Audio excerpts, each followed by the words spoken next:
Haiti is a country on the island of Hispaniola, the population almost entirely descendants of African slaves. The country was conquered by Columbus in 1492, and centuries later the French, after Spain ceded the part of Hispaniola Haiti was on.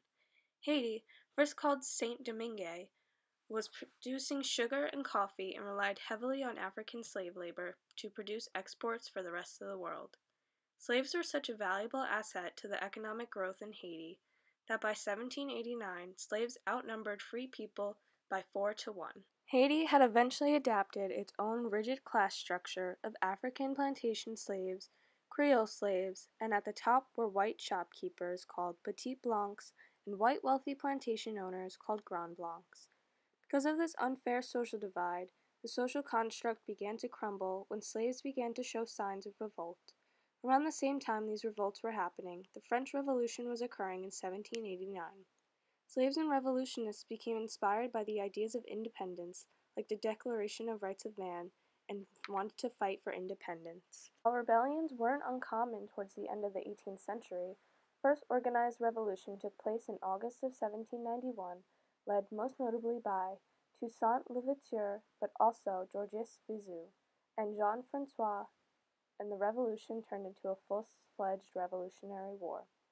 Slaves destroyed plantations, murdered their masters, and rights about slavery were debated, but nothing was done. Toussaint, the commander of the revolt, but also an educated former slave, had an army he controlled in a military style to consolidate his power. Toussaint proved his military abilities when he helped the French army, the radical group called the Jacobins, to push Britain and Spain out of Haiti. The Jacobins were a radical revolutionary group that voted to end slavery in the colonies, and Toussaint's army stood behind that. After winning the battle and many more, Toussaint became the governor of the colony in 1796. By 1802, Toussaint brought his fight for independence even further out of Haiti to Santo Domingo, also known as the Dominican Republic, and called himself the Governor General for life over Hispaniola when he abolished slavery in those areas. In France, in 1803, Napoleon Bonaparte was now the ruler and wanted to re-establish slavery in the colony. Napoleon sent his brother-in-law, General Charles Leclerc, and 43,000 French troops and captured Toussaint, and brought him to France to be prisoner until he dies in a dungeon. Napoleon's plan was to restore French rule and slavery in the colonies. There were still revolutionaries protecting the slaves. Jean-Jacques Dessalines, a general of Toussaint, led the Battle of Vertières on November 18, 1803, and defeated French forces. He declared the nation independent on January 1, 1804, and renamed it Haiti. Haiti post-revolution was unorganized and in shambles.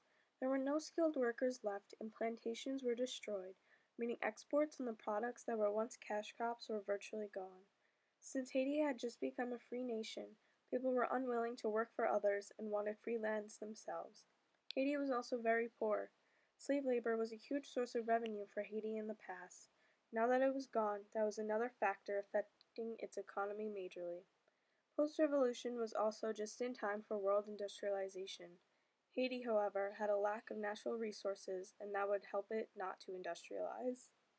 Jean-Jacques Dessalines was the first leader of Haiti free of slavery. He ruled from 1804 to 1806. He hated the whites and felt it necessary to do anything to eliminate any part of their rule. He took their property away from them and made it illegal for them to own it. He also campaigned to eradicate the white population in Haiti. From February to April 1804, he ordered the deaths of 3,000 to 5,000 white people of all ages and genders, excluding some doctors and priests. Dessalines also implemented a forced labor policy, which didn't go over well with most people. He also tried to improve the state of Haiti. He made reforms like favoring trade with Great Britain and the United States over France. He had also placed Haitians into roles of government.